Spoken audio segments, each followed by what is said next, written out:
This movie is all about finding dignity in the world that sees limits. Alright, let's talk about Big World. ഇതൊരു Chinese family drama മൂവിയാണ് directed by Yang Lina. The story is about a young man who is living with cerebral palsy. അദ്ദേഹത്തിന് സൊസൈറ്റിയിൽ ഉണ്ടാവുന്ന physical ലിമിറ്റേഷൻസും and society പെർസ്പെക്ഷൻസിനെതിരെയുള്ള സ്ട്രഗിൾസും ആണ് ശരിക്കും ഈ ഒരു entire മൂവിയിലുള്ളത്. എന്നാൽ ഈ മൂവി സംസാരിക്കുന്നത് ജസ്റ്റ് ഡിസബിലിറ്റിനെ പറ്റി മാത്രമല്ല. It talks about identity, dignity and dreams of a person. Lead character ചെയ്തിരിക്കുന്നത് ജാക്സൺ ലീ ആണ്. അദ്ദേഹത്തിന്റെ കരിയർ ബെസ്റ്റ് പെർഫോമൻസ് ആണ്. Reportedly he was living and studying as a cerebral palsy patient for authenticity. അതുകൊണ്ട് തന്നെ അദ്ദേഹത്തിന് ബെസ്റ്റ് ആക്ടർ അവാർഡ് ഈ ഫിലിമിന് കിട്ടിയിട്ടുണ്ട്.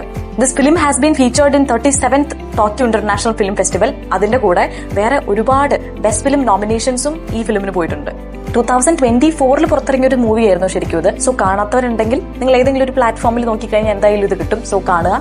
എനിക്കിതിലെ ആക്ടറിന്റെ, അതായത് ജാക്സൺ ലീയുടെ പെർഫോമൻസ്, അതാണ് എനിക്കിതിൽ ഏറ്റവും എടുത്തു പറയാനുള്ളത്. കിട്ടില്ല.